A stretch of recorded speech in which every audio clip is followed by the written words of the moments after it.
I'd like to welcome Damon Dormer, who is Managing Director of Golden Mile Resources.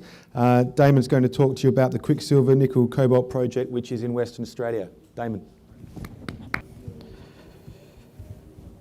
No worries, thanks very much. I'd like to start firstly with just talking to, let's make sure this is all working. So really talking about how we leverage our assets. Sorry, getting a bit of, I might stand off to the side actually. How we leverage our assets. So with Golden Mile, we critically have a flagship project at Quicksilver, as well as a significant exploration play with Mary within a greater portfolio of projects. But I'll start with talking the usual disclaimer stuff. Please read at your leisure. The presentation's on our website. But then talking to the team. And I want to start with the team because it's really important to understand it takes the team to go and advance projects and to build projects. Now we have an experienced team with the board. More importantly, we have board members who have, in their individual profiles, have demonstrated success at building projects, discovering assets, funding and finance. And that's important because experience is one thing, demonstrated delivery is another. The board members also have skin in the game. We own roughly a bit over 10% of the company. We've invested a significant amount of money. We have a tight top 20 shareholding with some significant individual holders. And we only have 330 million odd shares on issue at the moment. Market cap as of close of business yesterday is about 12.5 million at a share price of 3.8. So an awful lot of upside in where we have the potential to go. As I touched on with the portfolio, our cornerstone asset is our Quicksilver project, which is a nickel cobalt project, which also contains iron. It actually has mineralisation of scandium and rare earth elements within that as well. And that's where most of our focus is going on driving that project and looking how we move that into studies and further on beyond to construction. We also have Mary, which we're currently drilling at the moment. We have an RC rig up there, drilling a campaign there, as well as a plan for heap of soil samples, and looking to take that forward. And then looking at the rest of the portfolio, we're really looking to see how we consolidate that portfolio and keep our focus on our primary objective, which is Quicksilver. So we'll be looking at strategic alliances, JVs. We'll be looking at how we consolidate, how we leverage value from all of our assets in their different forms for the benefit of our shareholders. Really want to talk to what we've got to start with. We already have a deposit at Quicksilver of 26.3 million tonne at 0.64% nickel, 0.04% cobalt. That was actually defined in 2018, and recently, through the course of this year in particular, we interrogated our data and done further test work to really determine that we have significant mineral rare earth oxides as well as scandium. In the rare earths, as you can see, we're getting trios on average up to 4,000 ppm and with spikes up to just around 8,000. And we're seeing similar stuff within the scandium in terms of the 50s and the 100s type ppms in the scandium results. Now our focus is on the nickel and cobalt. The rare earth elements and the scandium, in the way we're approaching this ore body, is all about just adding cream on top of what we're doing. So I'll talk primarily to the nickel and cobalt, but I will talk to what we're doing in the scandium and rare earth space as well, just so people can understand how we're tackling the problem. So what's the geology telling us? This ore body was originally thought when the deposit and the resource was, when the deposit was determined, the resource formed, that this thing was a ubiquitous style laterite deposit. Now, particularly over the course of the last year, there has been a lot of work, and the geology is starting to tell us that this thing is looking to be very different to what it was initially thought. We conducted back in March a campaign of PQ drilling, which was designed to get metallurgical test samples for the MES test work program we've got underway, which I'll touch on a bit later. And within those drill holes, look, we had a spectacular result, and it was absolutely spectacular. And it's spectacular on two fronts. One is, and I'll just focus in on the 28 metres at 2.34% nickel contained within that. But what we also found that it had a lot of vermiculite in. We found that we're seeing something very different in the mineralisation and the flow on through to the MET test work. The RC drilling which we conducted through late July and into August to test what lies underneath this ore body into the primary layer, we're seeing those drill holes visually, because we haven't got the assays back yet, we're seeing varying vermiculite mineralisations sitting within those holes visually, and we're seeing significant biotite intersected in multiple forms. Now, why is that important? The vermiculite's a key driver in this ore body from what we're seeing. Vermiculite is simply weathered biotite in its simplest form. Now, the significance to us is that we see that the potentially for structurally controlled zones within this ore body. So it's going from this thing that was thought to be this ubiquitous, flat-lying, very simple lateritic deposit to something that's getting a lot more structurally controlled. The great thing about structure and grade associated with structure is generally grade goes up, right? So the ability to look at more selective mining on higher grade, potentially on higher grade lenses, obviously when looking at that from a value proposition, looks to have some great levers we can pull when we move into scoping study. And speaking of that, I think it's really important to understand, because this vermiculite in particular, and when I talk to the metallurgy, I'll highlight what we're seeing there. So why is the nickel sitting on the vermiculite in particular? Look, there's nickel associated with everything else, but we're seeing high-grade nickel, particularly in the vermiculite. Now, that can happen in a couple of forms. The most conventional theory around how that happens is the vermiculite, and people familiar with vermiculite, they may have it in their gardens, they may have it in their insulation. It acts like a sponge, right? And in an ionic solution, in an ionic form, it can suck up the metal ions around it. It's actually used for heavy metal cleanup as well. So it can suck up that. So what we think's happened in a conventional theory is that the vermiculite's been there in the oxide layer and it sucked the nickel onto it. Now, if that's true, and this is where it gets good, if that's true, then the nickel that's bound to the vermiculite effectively happens on the surface. Why is that important? Well, it's important because if that's what's happened, then to break that nickel off the vermiculite is a low energy process. So the bond should be relatively weak, therefore the way we can process it becomes relatively cheap in a secondary processing. That also enables us to look at product streams that start to move into secondary processing in what we were going to do. So as a part of what we're doing in forming up the scoping study, we've got a heap of data, right? We've got a heap of geochem data that we're analysing for all the various trends in understanding this, because all this stuff around the structural orientation and the high-grade vermiculite, it's all relatively new. It's all been the last few months that we've had this information come in, and we're processing it, understanding it, and doing a lot of other work. So we've got a heap of data analytics going on. We've got additional detailed geophysics information that we've already done, and we're just waiting for the results to come in. I'll talk to the meth test work program in more detail, but we've already done an awful lot of work there, and we're doing more work even still, particularly around the vermiculite. And obviously we've got more drill assays coming in from the RC program, which will help give us a better picture of what's going on, particularly how these interactions can be occurring. And our goal is, and using that, all that data and all that framework to really set the frame for the scoping study. Because this ore body is looking to be different, therefore we need to look at how we infill drill it differently. So we do the work properly, we look at the data, and we use that to drive the most economic way of getting the infill program to properly represent this ore body and structurally understand it, and then we can base the economics on that in the scoping study. So we will be running a new resource model as a part of that process. Into the metallurgy. So we talked a lot about the geology, but what's the metallurgy telling us? So our view of what we were originally approaching of this earlier in the year was to look at to use simple beneficiation to take the what we dig up in the oxides. Now the oxides are free dig. This is a very simple dig operation from a mining perspective.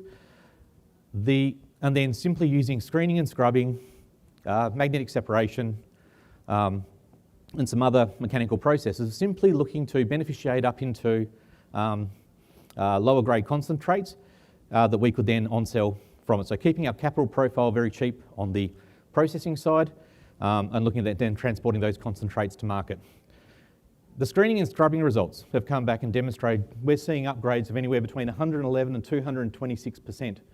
Now what's great about that is what we cast off, which is the silica, actually has a value. The silica can be used to form industrial aggregates as a byproduct, and we can sell that locally as well for construction.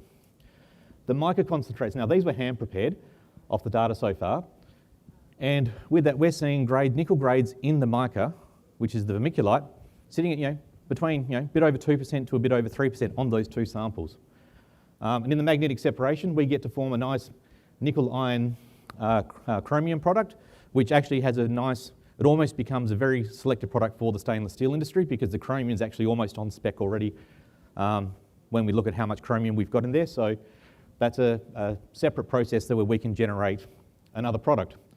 But the mica grades are still that, because when you start running 2 to 3% in the mica, it gives us two options on things. And when we're seeing these higher grade zones, these structurally controlled zones, when we think about where we want to be.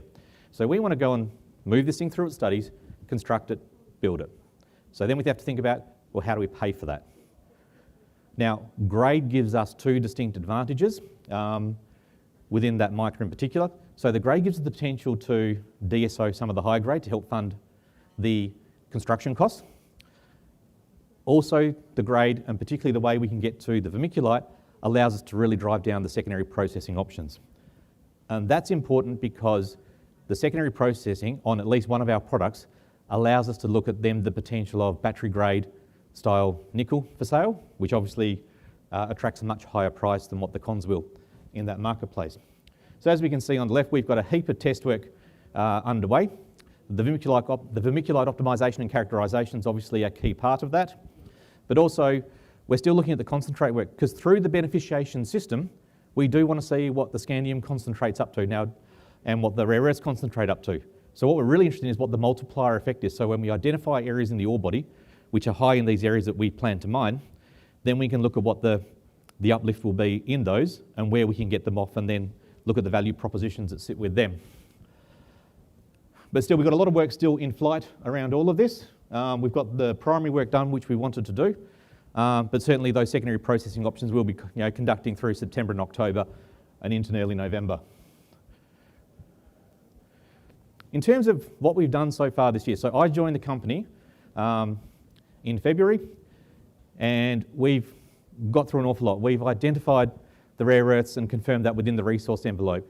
We've identified the high-grade scandium within the resource.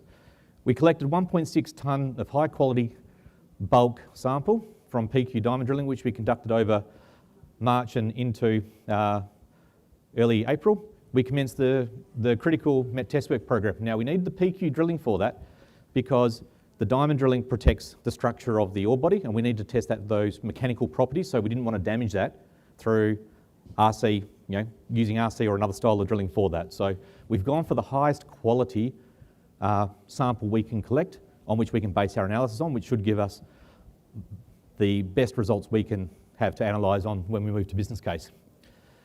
As I said, the metallurgy test work program has commenced. We identified the potential for further primary rare earths, and we commenced the drilling program for that.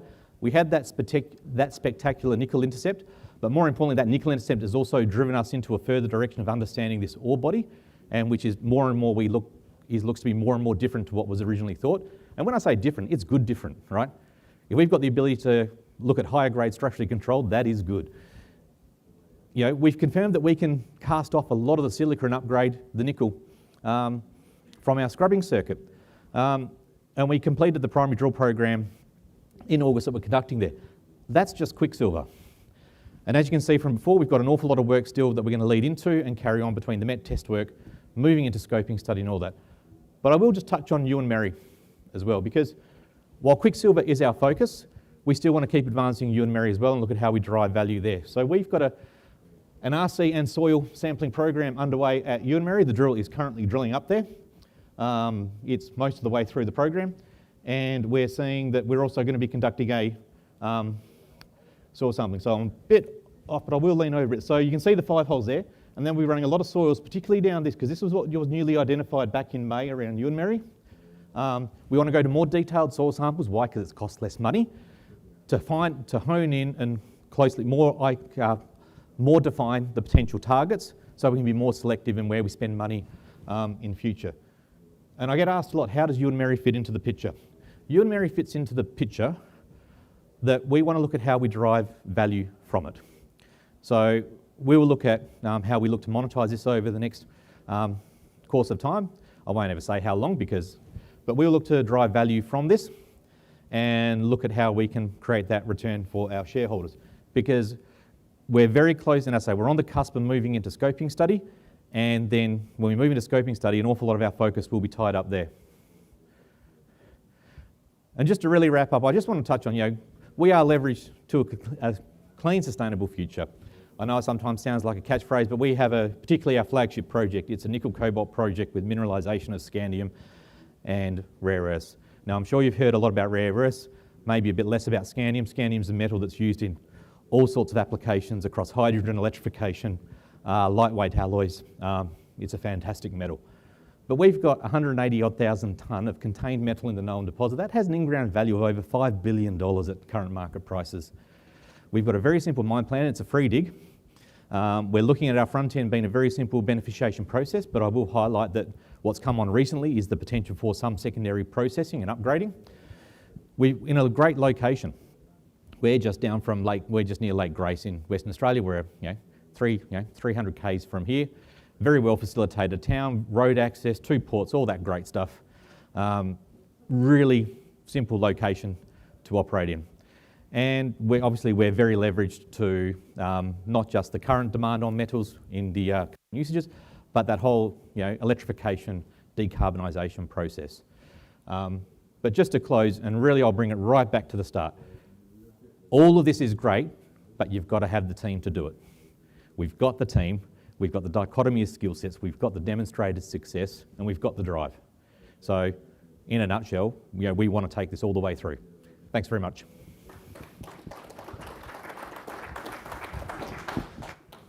Answer a couple of questions. Any questions for Damon?